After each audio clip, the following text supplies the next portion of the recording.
موضوع الدرس في عظمة القرآن وشانه وهدايته سورة الإسراء تفسير ابن كثير. الحمد لله رب العالمين والصلاة والسلام على أشرف الأنبياء وسيد المرسلين سيدنا محمد وعلى آله وأصحابه أجمعين.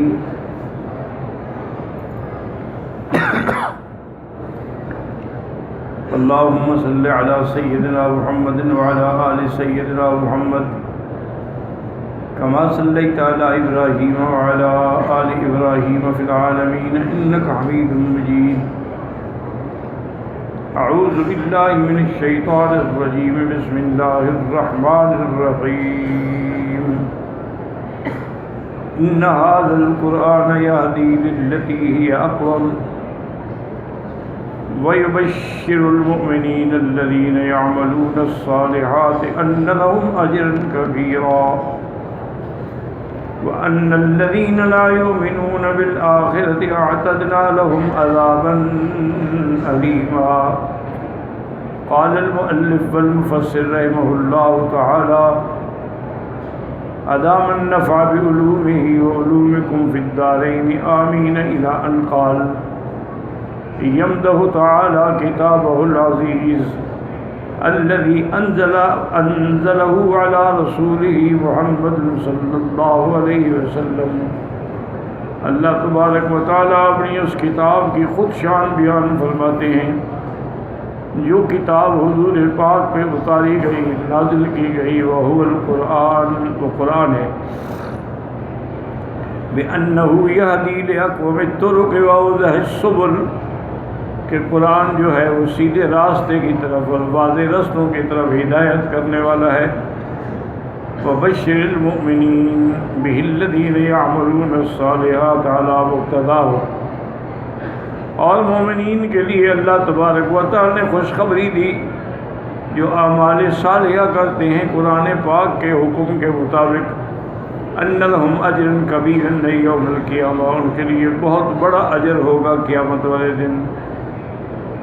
وَأَنَّ الَّذِينَ لَا يُؤْمِنُونَ بِالْآخِرَةِ أَيْ وَيُبَشِّرُ الَّذِينَ لَا يُؤْمِنُونَ بِالْآخِرَةِ أَنَّ لَهُمْ عَذَابًا أَلِيمًا أَيْ يَوْمَ الْقِيَامَةِ، اور جو لوگ آخرت پر ایمان نہیں لے آئے ان کو خبر دے دیں کہ ان کے لیے بڑا دردناک عذاب ہے قیامت کے دن. جیسے اللہ نے فرمایا فَبَشِّرْهُمْ بِعَذَابٍ أَلِيمٍ، ان کو دردناک عذاب کی خوشخبری دے. اصل میں بشر تبشیر جو ہے وہ تو اچھی بات کے لیے ہوتی، لیکن یہ تحکم ہے، بطور تحکم کہا گیا اچھا تمہارے لیے خوشخبری یہی ہے کہ جہنم تیار ہے. وَيَدْعُ الْإِنسَانُ بِالشَّرِّ دُعَاءَهُ بِالْخَيْرِ وَكَانَ الْإِنسَانُ عَجُولًا. يُخْبِرُ تَعَالَىٰ عَنْ أُجْرَةِ الْإِنسَانِ وَدُعَائِهِ فِي بَعْضِ الْأَحْيَانِ عَلَىٰ نَفْسِهِ أَوْ وَلَدِهِ أَوْ مَالِهِ بِالشَّرِّ. اللہ خبر دیتے ہیں کہ انسان کبھی جلد بازی میں اپنے آپ پر بھی، اپنی اولاد پر بھی، اپنے مال پر بھی نعوذ باللہ ہلاکت کی دعا کرتا ہے. یہ نہیں، اس کی جلد بازی ہے.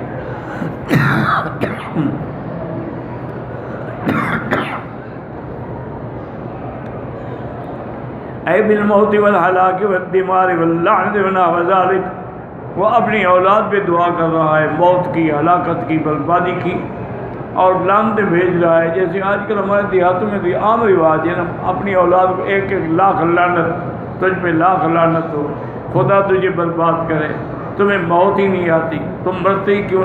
یہ ساری بد دعائیں جو ہیں نا یہ منع ہیں شریعت. انسان جب بھی دعا کرے تو اچھی دعا کرے، اپنی زبان سے بری بات نہ نکالے. کبھی ایسا ہوتا ہے کہ گھڑی ہوتی ہے منظوری کی، جو منہ سے نکلتا ہے وہ ہو جاتا. فَلَوْ اسْتَجَابَ لَهُ رَبُّهُ لَحَلَكَ بِدُعَائِهِ، یہ تو اللہ کی مہربانی ہے. اگر اللہ اس کی ہر دعا کو قبول کر لے وہ تو ہلاک ہو جائے. كما قال تعالی لا حول ولا قوت. بس دعا کریں اللہ تبارک و تعالی اس عاجز کی تکلیفوں کو، بیماریوں کو دور فرما دے۔ آج بھی میں صبح 7 بجے سے 10 بجے تک ہسپتال میں تھا، وہ نیبولائزیشن کر رہے تھے یعنی سانس کے لیے، اور باقی تحلیلات بھی تھیں، لیکن ابھی تک اس سے بھی کوئی خاص فائدہ نہیں ہوا ہے۔ فائدہ تو تب ہوگا نا کہ جب اللہ تبارک و تعالیٰ اس میں نفع رکھیں گے اور شفا رکھیں گے۔ یہ تو صرف اسباب ہیں، حقیقتاً یعنی بالکل ہمت بھی نہیں ہوتی، لیکن پھر میں کوشش کرتا ہوں کہ یا اللہ مجھے حرم سے اور درس سے محروم نہ فرما، تیرے گھر کی برکت سے اور قرآن کی برکت سے کچھ دیر تیرے ذکر میں گزر جاتی ہے، تیری یاد میں گزر جاتی ہے۔ آدمی گھر بیٹھا رہے پھر تو کچھ نہیں پڑھ سکتا، زیادہ سے زیادہ کوئی کتاب اٹھا کے دیکھ لی۔ بس اس کا علاج صرف یہی ہے کہ اللہ سے خصوصی طور پہ دعا کریں کہ اللہ صحت کاملہ دے اور اس نعمت عظیم سے محروم نہ کرے۔ وقت تقدم فی الحدیث لا تدعوا علی انفسکم، اپنے اوپر بد دعا نہ کیا کرو، ولا علی اموالکم من توافقوا من اللہ ساعۃ اجابۃ یستجیب فیہا، کبھی ایسا نہ ہو کہ وہ ایسی گھڑی ہو جو مستجاب گھڑی ہے، آپ نے دعا کی اور وہ پوری ہو گئی۔ وانما یحمل ابن آدم علی ذلک قلقہ وحجتہ، آدمی کو جب پریشانی ہوتی ہے تو ایسی باتیں منہ سے نکلتی ہیں، لیکن کمال تو یہی ہے نا کہ بھی پریشانی میں صبر کرے، اور جب اللہ تعالیٰ صحت و عافیت دے تو اللہ کا شکر کرے۔ ولہذا قال تعالیٰ وکان الانسان عجولا، کہ انسان ہے ہی جلد باز۔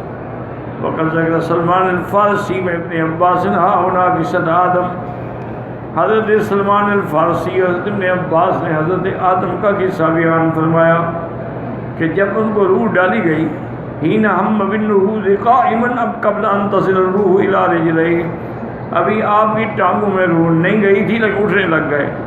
وذالک انہ جاءت النفخۃ من قبل راسہ، چونکہ سوف ان کے روح جو پھونکی گئی تو وہ سر کی طرف سے تھی۔ فلما وصلت الی دماغہ عطسا، جب وہ دماغ میں آئی تو اس کو چھینک آئی، تو انہوں نے کہا الحمدللہ، فقال قال اللہ یرحمک ربک یا آدم، اللہ نے اس کو جواب دیا کہ تیرا رب تجھ پہ رحمت کرے۔ فلما فصلت الی عینیہ فتحہما، فلما صرت الی اعضائہ وجسدہ جعل ینظر الیہ ویعجبہ، اب جب آہستہ آہستہ وہ روح ان کے اعضاء میں اور بدن میں آنے لگی تو دیکھ رہے تھے۔ فہم بالنشوز، اٹھنے کی کوشش کی، قبل ان تصل الی رجلیہ، حالانکہ ٹانگوں میں ابھی روح نہیں ڈالی گئی تھی تو نہ اٹھ سکے۔ وقال یا رب اجل قبل اللیل، دعا مانگی کہ یا اللہ میرے اندر روح مکمل فرما دے رات کے آنے سے پہلے۔ اب اللہ اپنی قدرت کا نظارہ بیان فرماتے ہیں وجعلنا اللیل والنہار آیتین، فمحونا آیت اللیل وجعلنا آیت النہار مبصرۃ لتبتغوا فضلا من ربکم ولتعلموا عدد السنین والحساب وكل شیء فصلناه تفصیلا۔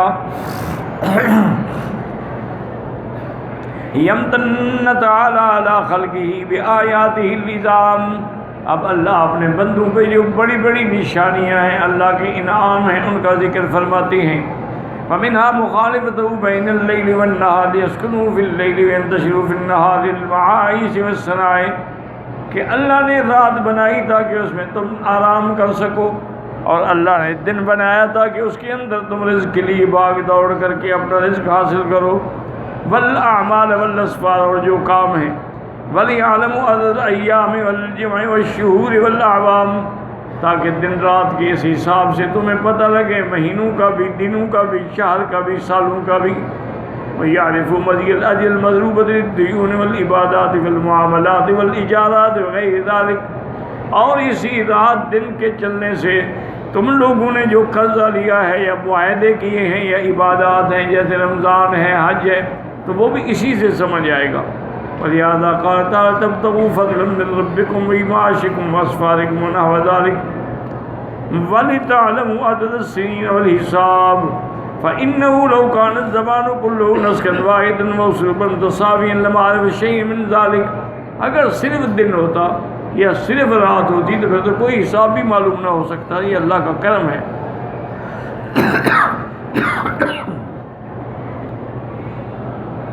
کما قال تعالی قل ارأیتم ان جعل اللہ علیکم اللیل سرمدا الی یوم القیامۃ من الہ غیر اللہ یاتیکم بضیاء. کیا تم سوچتے ہو، تدبر کرو کہ اگر اللہ رات صرف رات ہی بنا دے قیامت تک تو کون ہے جو روشنی لے کے آئے گا اللہ کے سوا؟ افلا تسمعون، کیا تم نہیں سنتے، نہیں سمجھتے؟ قل ارأیتم ان جعل اللہ علیکم النہار سرمدا الی یوم القیامۃ من الہ غیر اللہ یاتیکم بلیل تسکنون فیہ افلا تبصرون.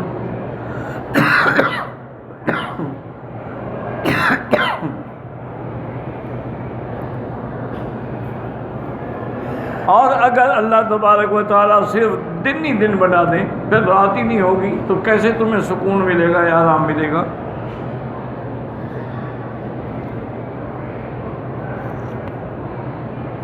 وَمِن رَحْمَتِهِ جَعَلَ لَكُمُ اللَّيْلَ وَالنَّهَارَ تَسْكُنُوا فِيهِ وَتَبْتَغُوا مِن فَضْلِهِ وَلَعَلَّكُمْ تَشْكُرُونَ.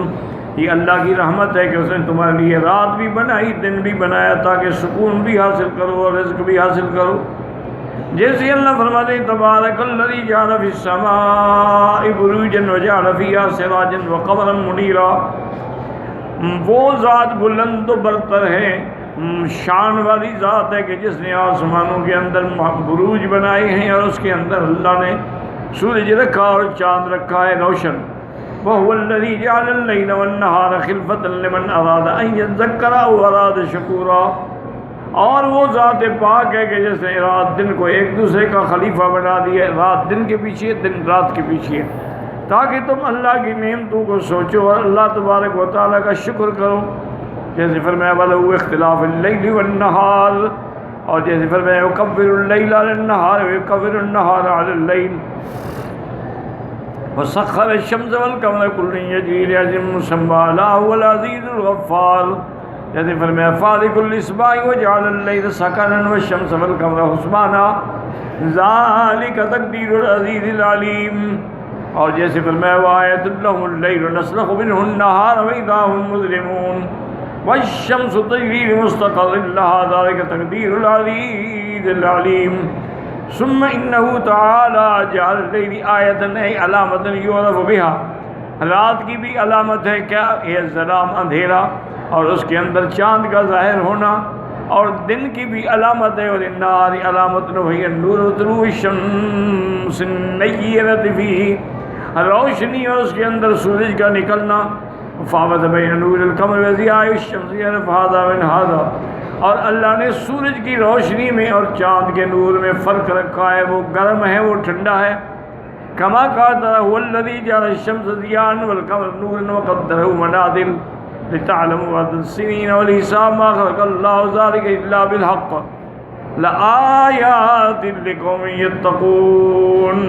وقال تعالى يسألونك عن الأهلة قل هي مواقيت للناس والحج. اس اللہ نے اسی حساب کے لیے نا سارا کوئی رمضان ہے، حج ہے، مواسم ہے، تو اگر یہ رات دن کا ہیر پھیر نہ ہوتا تو یہ نظام کیسے چلتا؟ قال ابن جریر عبداللہ ابن کثیر فمحونا آیت اللیل وجعلنا آیت النار مبصرة قال ظلمت اللیل وصدف النہار. وقال ابن جریر الشمس آیت النار والقمر آیت اللیل. سورج جو ہے وہ گویا کہ نشانی ہے دن کی اور دن نشانی ہے رات کی. فمحونا آیت اللیل السواد الذی فی القمر. پھر اللہ تبارک و تعالیٰ اس کی ظلمت کو ختم کر دیتے ہیں.